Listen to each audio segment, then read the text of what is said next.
नक्सलवादियों के संक्रमण के बाद अब हम कोरोना वायरस के संक्रमण के बारे में आपको बताना चाहते हैं, क्योंकि स्थिति बहुत खतरनाक होती जा रही है। पिछले 24 घंटों में देश में कोरोना वायरस के 1,26,000 नए मामले सामने आए हैं और स्थिति बहुत चिंताजनक हो गई है। इसी को देखते हुए प्रधानमंत्री नरेंद्र मोदी ने अलग अलग राज्यों के मुख्यमंत्रियों के साथ आज इस पर बातचीत की है और कोरोना वायरस से लड़ने के लिए भी देश को एक नया मूल मंत्र दिया है और इसका नाम है T3, यानी टेस्ट, ट्रैक और ट्रीट। इसके अलावा प्रधानमंत्री ने आज उन लोगों को भी जवाब दिया जो नाइट कर्फ्यू लगाने के फैसले का मजाक उड़ा रहे हैं। कई लोग आज ये कह रहे हैं कि क्या कोरोना वायरस रात को ही बाहर निकलता है, तो इस पर प्रधानमंत्री ने काफी महत्वपूर्ण बात कही है। उन्होंने क्या कहा, सबसे पहले आप यही सुनिए। जहां तक राजनीति करना न करने का सवाल है, मैं तो डे वन से देख रहा हूं, भांति भांति के बयानों को झेल रहा हूं, लेकिन मैं कभी मुंह खोलता नहीं हूं, क्योंकि मैं मानता हूं ये हिंदुस्तान के लोगों की सेवा करना पवित्र हमारा जिम्मेवारी है। हमें ईश्वर ने इस समय एक कठिन परिस्थिति में सेवा करने का जिम्मा दिया है, हमने इसको निभाना है। जो राजनीति करना चाहते हैं वो कर ही रहे हैं, उनके लिए मुझे कुछ कहना नहीं है, लेकिन हम सभी मुख्यमंत्री अपने राज्य के सभी दलों को बुला करके सभी प्रकार के लोगों को साथ रख करके अपने राज्य में स्थिति को बदलने के लिए आगे आएंगे। मुझे पक्का विश्वास है इस संकट को भी हम देखते ही देखते पार करके निकल जाएंगे। फिर एक बार मेरा यही मंत्र है, दवाई भी और कड़ाई भी। 11 अप्रैल ज्योतिबा फुले जी की जन्म जयंती है और 14 अप्रैल बाबा साहब आम्बेडकर जी की जन्म जयंती है। क्या हम 11 अप्रैल से 14 अप्रैल पूरे अपने राज्य में टीका उत्सव मना सकते हैं? एक पूरा वातावरण क्रिएट कर सकते हैं टीका उत्सव का। एक विशेष अभियान चलाकर हम ज्यादा से ज्यादा एलिजिबल लोगों को वैक्सीनेट करें, जीरो वेस्टेज तय करें। हम 3-4 दिन जो है टीका उत्सव में जीरो वेस्टेज होगा, वो भी हमारी वैक्सीनेशन कैपेसिटी को बढ़ा देगा। तो प्रधानमंत्री ने अभी एक बात कही, एलिजिबल लोग जो हैं वो जल्दी से जल्दी टीका लगा लें। तो एलिजिबल लोग कौन हैं? भारत में इस समय 45 वर्ष से ज्यादा उम्र के सभी लोगों को वैक्सीन लगाई जा रही है। हालांकि एक बहस ये भी चल रही है कि अब ये सभी श्रेणी के सभी उम्र के लोगों के लिए खोल देनी चाहिए। अगर आप 45 साल से ऊपर की श्रेणी में आते हैं तो आपको वैक्सीन के लिए खुद को तुरंत रजिस्टर करवा लेना चाहिए और जल्द से जल्द ये वैक्सीन आपको लगवा लेनी चाहिए। हालांकि हमारे देश में वैक्सीन पर भी काफी राजनीति हो रही है। आपने तो देखा होगा, हमारे देश में कोई भी नई चीज आए, चाहे वो नया फाइटर जेट आए और चाहे वो वैक्सीन आए, हर चीज पर राजनीति सबसे पहले होती है और ये ऐसी चीज है जिसे कम से कम हम राजनीति से दूर रख सकते थे। आज महाराष्ट्र की सरकार ने भारत सरकार पर वैक्सीन के वितरण में भेदभाव का खुलेआम आरोप लगाया और कहा कि सरकार यानी केंद्र सरकार महाराष्ट्र को जरूरत के हिसाब से वैक्सीन नहीं दे रही और भेदभाव कर रही है और बीजेपी के शासन वाले राज्यों को इसका ज्यादा फायदा मिल रहा है। लेकिन आज हम संक्षेप में आपको ये बताना चाहते हैं कि यह राजनीति जनहित में नहीं है और इसे आप इन आंकड़ों के जरिए समझिए। वैक्सीनेशन के मामले में महाराष्ट्र अब भी पूरे देश में सबसे ऊपर है, नंबर 1 पर है। वहां लगभग 90 लाख लोगों को वैक्सीन लगाई जा चुकी है और एक दिन पहले भी सबसे ज्यादा वैक्सीन लगाने के मामले में महाराष्ट्र ही सबसे ऊपर था। यहां एक समझने वाली बात यह है कि जो 2 राज्य महाराष्ट्र और आंध्र प्रदेश में वैक्सीन की कमी होने की बात कही जा रही है, इस वक्त 2 राज्य ऐसे हैं जो कह रहे हैं हमारे यहां कमी है, एक महाराष्ट्र और एक आंध्र प्रदेश। इन्हीं 2 राज्यों में सबसे ज्यादा वैक्सीन की डोज अब तक बर्बाद भी हुई है, यानी डोज यहां लगाई भी गई है लेकिन बर्बाद भी इन्हीं राज्यों ने सबसे ज्यादा की है। महाराष्ट्र को अब तक 1 करोड़ से ज्यादा वैक्सीन की डोज भेजी जा चुकी हैं, जिनमें से 5 लाख डोज खराब हो गई। इसलिए खराब हो गई क्योंकि ये लगाई ही नहीं गई। इसी तरह आंध्र प्रदेश में अब तक भेजी गई कुल डोज में से 11.6% वैक्सीन खराब हो चुकी हैं। यानी जो राज्य वैक्सीन के वितरण में भेदभाव की शिकायत कर रहे हैं, वहां वैक्सीन की बर्बादी सबसे ज्यादा हुई है। हालांकि वैक्सीन पर राजनीति, डर और बहानों के बीच आज हम एक वीडियो के जरिए आप तक ये संदेश पहुंचाना चाहते हैं कि, और संदेश खासकर उन लोगों के लिए है जो मास्क नहीं लगा रहे। अब आप सोचिए, वैक्सीन पर तो इतनी राजनीति हो रही है, वैक्सीन पर लोग कह रहे हैं कि सबके लिए खुल जानी चाहिए, कुछ लोग आरोप लगा रहे हैं कि वैक्सीन मिल नहीं रही, लेकिन आपके हाथ में जो है, जो प्रयास आप कर सकते हैं, क्या वो प्रयास भी लोग कर रहे हैं? और सबसे आसान प्रयास है मास्क लगाने का।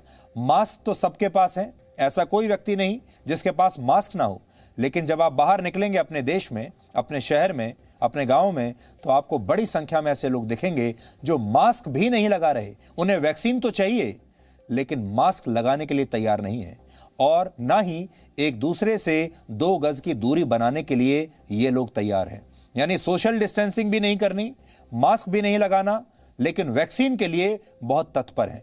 उनके लिए आज ये संदेश है। Any excuses? If I can do it, if I can put on a mask, And I can put on a mask? So can you. so can you. so can you. So can you.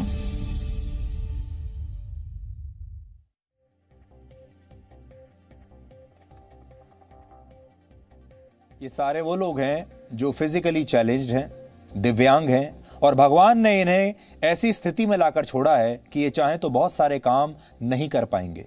लेकिन तो भी ये सारे लोग, इनमें से बहुत सारे ऐसे हैं जिन्हें दिखाई नहीं देता, जिनसे सुनता नहीं है, जिनके हाथ नहीं है, ये सारे लोग कह रहे हैं कि मैं इन सब चीज़ों के बावजूद मास्क लगा सकता हूं, और लगा रहा हूं या लगा रही हूं। अगर ये लोग मास्क पहन सकते हैं तो फिर आप क्यों नहीं? यही चुनौती है। भारत में अब तक कुल 9,01,98,673 लोगों को कोरोना वायरस की वैक्सीन लग चुकी है, लेकिन इनमें वैक्सीन की दोनों डोज लेने वाले सिर्फ 1,14,00,000 लोग हैं। यानी लगभग 8 करोड़ लोगों ने अब भी वैक्सीन की सिर्फ पहली डोज ही लगवाई है, और यह बहुत चिंताजनक बात है, दूसरी डोज अभी तक नहीं लगवाई है। वैक्सीन लगवाने से बहुत सारे लोग डर क्यों रहे हैं, आज आप ये भी समझिए। पिछले कुछ दिनों में कई ऐसे मामले आए जिनमें वैक्सीन लगवाने के बाद भी लोग कोरोना वायरस से संक्रमित हो गए। इनमें सबसे बड़ा मामला आज ही लखनऊ से आया है, जहां वैक्सीन लगवाने वाले 40 डॉक्टरों को कोरोना वायरस का संक्रमण हो गया वैक्सीन के बाद भी। इसके अलावा बिहार में भी वैक्सीन लगवाने के बाद 26 डॉक्टर कोरोना वायरस से संक्रमित हो गए। इनमें 9 डॉक्टर अकेले पटना मेडिकल कॉलेज से हैं। इसके अलावा जम्मू कश्मीर के पूर्व मुख्यमंत्री फारूक अब्दुल्ला को भी वैक्सीन की पहली डोज लगवाने के बाद कोरोना का संक्रमण हुआ, और इसमें और भी ये सूची बहुत लंबी है, कई और नाम है। अब इन मामलों के बाद बहुत सारे लोग ये पूछ रहे हैं कि अगर वैक्सीन लगवाने के बाद भी कोरोना वायरस का संक्रमण हो सकता है तो फिर इस वैक्सीन का फायदा क्या हुआ? तो इस सवाल का जवाब यह है, वैक्सीन लगवाने के बाद भी आपको कोरोना वायरस हो सकता है, ये तो सच्चाई है। पूरी तरह आप नहीं बच पाएंगे तब भी, लेकिन ये कोरोना वायरस का संक्रमण आपके लिए उतना खतरनाक नहीं होगा जितना वैक्सीन से पहले आपके लिए होता।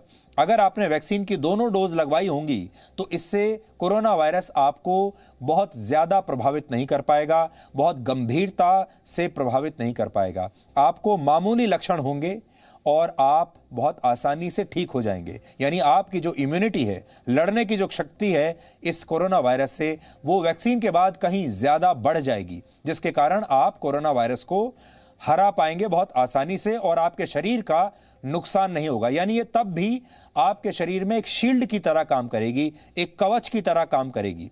हो सकता है वो कवच थोड़ी देर के लिए कमजोर पड़ जाए और कोरोना वायरस आपके शरीर में तब भी प्रवेश कर जाए, लेकिन नुकसान बहुत कम होगा, आपकी जान नहीं जाएगी, आपको वेंटिलेटर की जरूरत नहीं पड़ेगी, आपको ऑक्सीजन की जरूरत नहीं पड़ेगी, आपका कोई वाइटल ऑर्गन इससे ज्यादा खराब नहीं होगा। इस बात को आप याद रखिए। लेकिन अगर आप ऐसे चमत्कार की उम्मीद कर रहे हैं कि कोरोना वायरस, आपने इसकी वैक्सीन लगवा ली और उसके बाद कोरोना वायरस आपको हाथ भी नहीं लगा पाएगा, ये आपकी गलतफहमी है।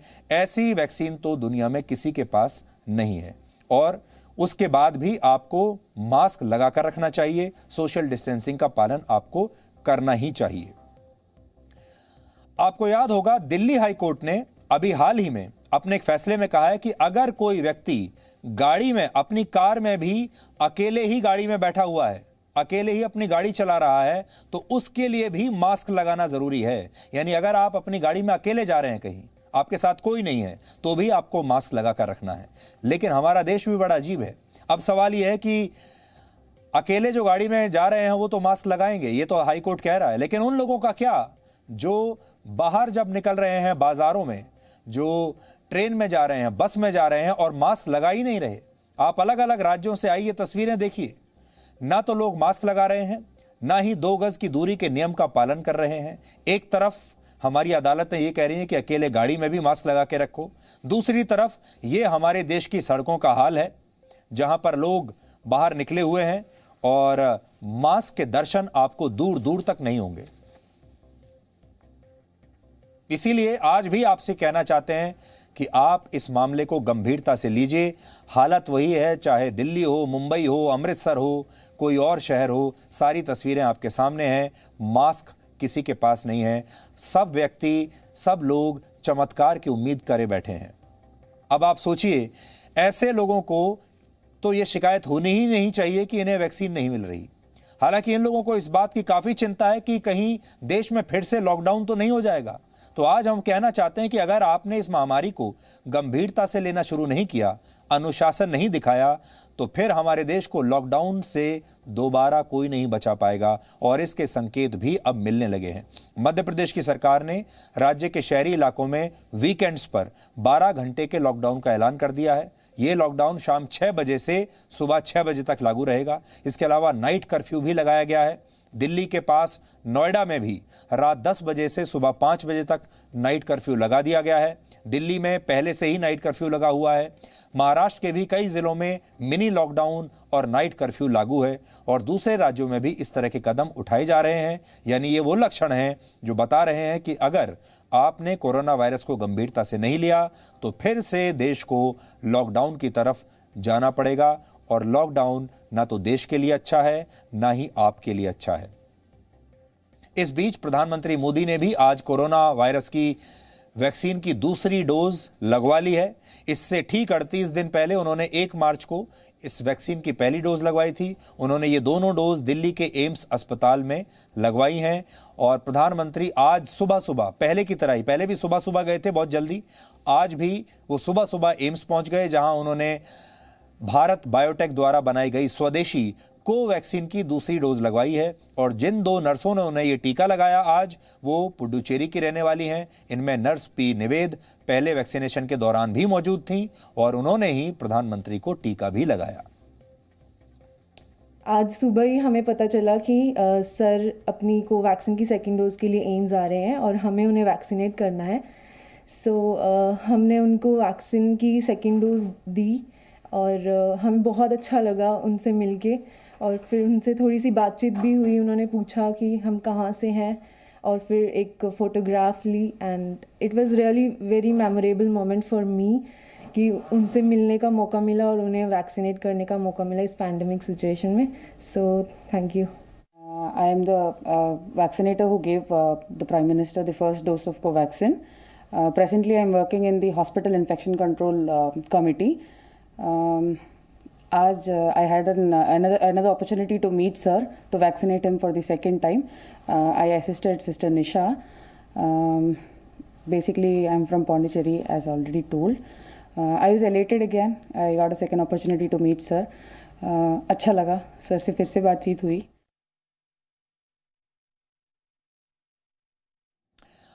तो हम आपको आज यहाँ ये भी बताना चाहते हैं कि बहुत सारे लोग तो ये कह रहे हैं कि कोरोना वैक्सीन के बाद भी वायरस से आप संक्रमित हो सकते हैं। उसके बारे में हम आपको बता चुके हैं कि इस वैक्सीन के बाद भी आप संक्रमित हो सकते हैं, लेकिन उसका असर मामूली रह जाएगा।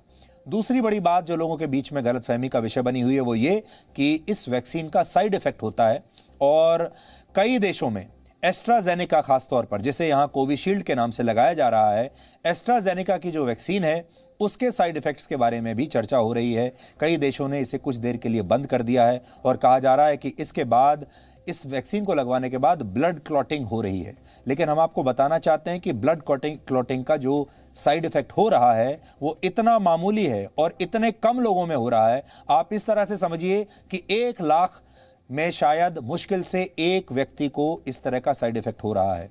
आप दुनिया भर में अगर रिसर्च करेंगे, दुनिया भर की कोई भी दवाई, कोई भी वैक्सीन जब आप लेते हैं, चाहे किसी भी बीमारी की हो, उसके साइड इफेक्ट्स हमेशा होते हैं। आप जो खांसी, बुखार या किसी और बीमारी की दवाएं जो लेते हैं, उनके भी साइड इफेक्ट्स होते हैं और वो सारे साइड इफेक्ट्स आपको पता होते हैं। इसलिए हर दवाई का साइड इफेक्ट होता है, मामूली साइड इफेक्ट होता है, लेकिन आपको ये देखना होता है कि साइड इफेक्ट ज्यादा खतरनाक है या आपको जो मर्ज है वो ज्यादा खतरनाक है। तो जो छोटे मोटे साइड इफेक्ट हो रहे हैं उन्हें आप इग्नोर कीजिए और जो बड़ा मर्ज है यानी कोरोना वायरस, उस पर कॉन्सेंट्रेट कीजिए। और दुनिया भर के जो विशेषज्ञ हैं, डॉक्टर हैं, एजेंसीज हैं, वो भी यही कह रही हैं कि ब्लड क्लॉटिंग के जो थोड़े बहुत मामले मिले भी हैं एस्ट्राजेनेका में, वो इतने मामूली हैं और उन्हें नजरअंदाज किया जा सकता है। Presenting B News app available on Google Play and App Store. Download it now.